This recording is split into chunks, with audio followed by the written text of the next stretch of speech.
Amelia Pisano Productions. We're your hosts, Kevin and Jennifer Malek. We're glad you are with us as always. We want to tell everyone that pretty soon, probably in I'm guessing a week or two here, we're really coming down to it. Pretty soon here, we're going to offer the T-shirt and logo, the T-shirt of the logo and painting for Lake Monstrosities for purchase. The price has yet to be determined, but we are determined to keep the cost down, and we want we have gotten the best quality. Half the proceeds will go to charity and a specific cause to help 7-year-old Daniel DeMisa, who suffers from Dravet syndrome and seizures on a regular basis. The other half of the proceeds will go to making more shirts to continue the endeavor. This is the son of our graphic art director, Lawrence DeMisa, the same little boy who painted our logo picture for Lake Monstrosities that we use to this very day. This is the most excellent way to give back to the DeMisa family for all the artwork and graphic art and friendship they provide every week for the show. And of course, Lake Monstrosities, the largest social media group outlet dedicated to aquatic mysteries and wonders of all kinds. So look for those shirts coming up soon here. Great group, great artwork, great shirt for a great cause. Okay, this segment is brought to you by the 5-star Reader's Choice Award-winning epic fantasy trilogy Helm by Robert L. Malek. And back to the show. This is Paraversal Universe, and we're talking to Daryl Marston and Alex S. King from the American Ghost Hunting Show. You guys still with us? Yep, we're here, bud. Yep. So, one thing that I was going to ask was, what changes do you think may take place in the paranormal in the near future, and what changes would you like to see transpired in the field? Changes, I think you're going to see a changing of the guard when it comes to a lot of these TV shows we watch. Things are getting changed up as we speak. As far as changing in the field, I mean, there's so much new gadgets and things like that coming out. Every time you look on social media, somebody's got some kind of new, spirit box or some kind of device to make contact with the other side. It's getting a really, really techy, and I think we're gonna. Yeah. I think we're gonna in the next year or so, maybe even sooner. I think you're gonna see people kind of veering back to the old way of doing things, where it's not so much tech involved. I know we are. Same here. I want to sort of downgrade the tech a little bit. It's getting a bit much.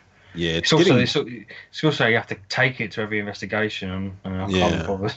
It's coming to a point where it's just everybody's putting so much stuff out there, and it's overkill, and a lot of it you really have need to be careful about what you buy as well.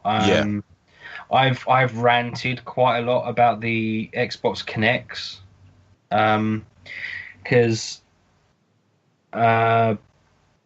like a lot of people are selling something that you can make at home for probably about $100, and people are selling them for like $400 odd. Oh, I know. And they're not overly complicated to make, and I'm not going to say who it was, but I mean it was a UK based website.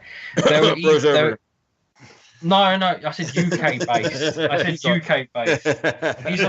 He's Australian, mate. Right. And no, I mean, it wasn't him. No, he wouldn't do this. I mean, there's a company in the UK. They would sell you the software you need and a Kinect on its own, which you connect to your laptop, and then you put the software on your laptop for the equivalent of £130. Now the software is free. You can get that for free, and a used Xbox Kinect with a USB connection and a power connection, so you can plug it into your laptop. again, you're talking about $30 to $50. So this company aren't even bothering to make much of an effort. They're just giving you an Xbox Connect that they've probably got off eBay for £20 to £30, or like I said, about $30 to $50, and then putting free software onto a disc and giving it to you with instructions on how to install it. So you really have to be careful about what you buy. And that's my biggest issue with tech, is that people, as soon as something becomes popular, people immediately think, oh, how can I make money out of this? How can I rip off people and make money for myself? And that's something that I've never done in the industry. I dabbled a little bit, I suppose you could say, but I wasn't really that into it. So I didn't really bother. I mean, I sold one or two things, but I again, when I sold them cheap compared to what other people were selling them for. And I was only really selling them because I didn't want them. But yes, I mean, it's definitely getting more techy. I'm waiting for people to start releasing photon packs and traps and stuff, But I think it's not just paranormal industry. I think it's people in general. I think some people are getting a bit fed up with tech.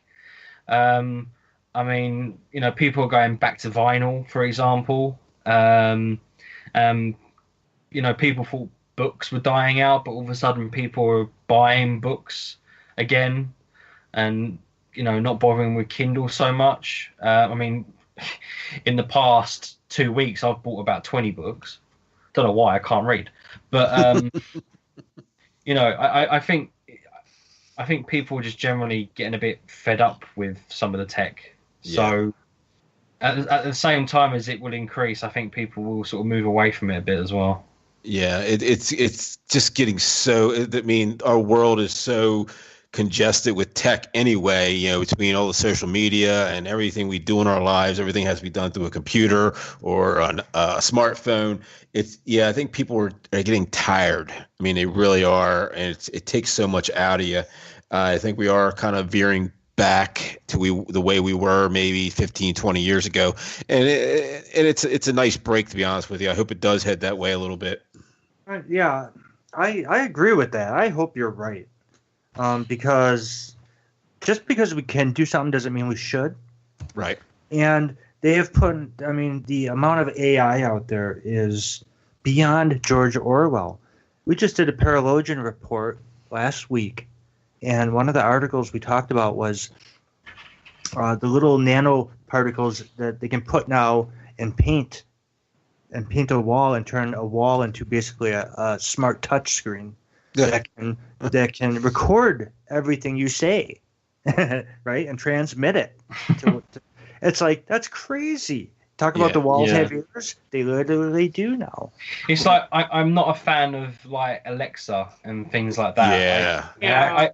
I've got it's not the CIA's recording me. It's not that. It's just like don't be such a lazy bastard. Get up and do it yourself. Well, not just that. They're so easily hacked these days. I mean, you're hearing all these people having their Alexas. I never save anything into a cloud. Right. I mean, their Wi-Fi's are getting hacked, where people have Alexa and they have like the Amazon Echo and all those in their house, and people are able to hack into that and change their heat or turn the lights off in their house, and they're like, "What the hell's going on?" Well, you've been hacked. It's like I had a friend of mine the other day. Well, not the other day. It was a couple of years ago. Well, 3 or 4 years ago, actually. They bought a wireless kettle.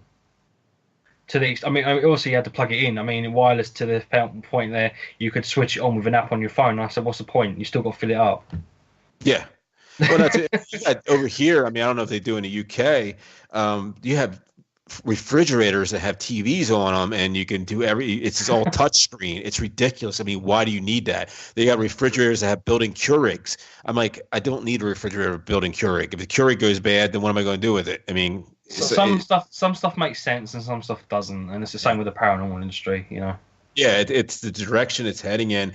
It's becoming more of an enterprise than it was when we started, 10, 12 years ago, it was fun. We had a lot of fun doing it, and people are getting so techie these days, people showing up to investigations with 20 suitcases full of crap. I'm like, dude, you're only here for 8 hours. What the hell are you going to do with all that stuff? Yeah, and spend half of your time at the location setting up. Yeah, that's why I got away from doing like all the static cams and everything. We used to spend hours, especially in some of these large locations, setting up static cams and setting up all these different monitors and stuff. And I'm like, guys, we're spending half our night setting this up, and then we got to stop investigating 2 hours early just to break it all down. I'm like, it's insane. So one of the things I just thought that made me laugh to myself is the fact that we used to pack everything before an investigation. It's all perfect, all nice and neat and tidy. Get to the location, unpack it all, set it up all out on the table so it's all nice and organised. Come to the end of the investigation, 4 a.m. in the morning, just shove everything in, just shove it all in, go home. I want to go home. Yeah. I've actually left stuff behind on investigations because of that, and then you let people use stuff during the investigation and it disappears or they leave it somewhere. I don't know what you call them in America, in your car, like is a parcel shelf, like the flap at the boot, in the trunk. I have no idea what you call it. The bit, it sits inside the trunk at the top, like that little shelf thing, and it's like attached to the tailgate as you open it. Little shelf thing. No. Okay. Well, I left that on an investigation before, and it was there for about 2 months before I got around to going to get it. Oh man, I've lost so much equipment like K2s and stuff like that on investigations. For SB11 one time or SB7, I lost. I mean, it's just because you're tired, you want to get out of this place, so you throw everything in the suitcase and you're rolling, and then you get home, 8 hours later, and you find that you're missing stuff. Yeah, I mean, our SB7 doesn't have a back because I lost the back on an investigation. The battery pack. Hey, Mike, I know I still got a K2 sitting in Moundsville somewhere. I don't know where it is, but it's there. Someone will find it eventually. I mean, I'm sure they have. Big place. Yeah. So, well, guys, we got to wrap this up. We got just 3 minutes left. First of all, thank you so much for coming on. Yes, it was such a blast having you guys on, and we appreciate it very much. It was our pleasure. This is a great show, guys. I mean, we'd love to come back sometime. It's been a lot of fun. Awesome. And we look forward to working with you guys in the future. Absolutely. You guys just hit us up. If we could plug a few things, that would be awesome. Yep. Sure. Go ahead.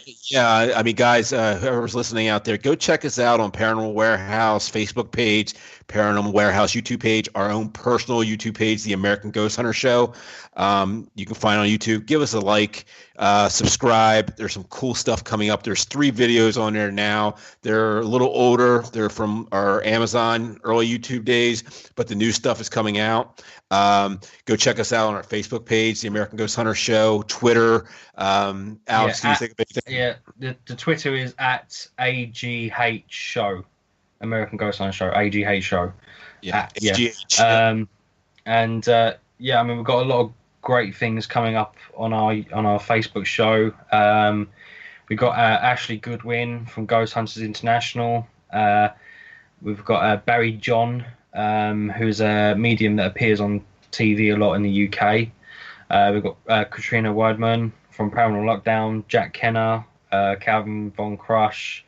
We're going to be doing some live Ouija board sessions. So instead of having we've got MJ Dixon coming on the show, who runs like basically the main proper only like Paracon in the UK. MJ will be on this Sunday. Matter of fact, we'll go check her out. She's amazing. Yeah, she's awesome. She's got a lot of things in the works as well. So. So we'd like to thank everybody for tuning into Paraversal Universe. We'd like to thank our guests, Daryl Marston and Alex King, for being such a wonderful interview.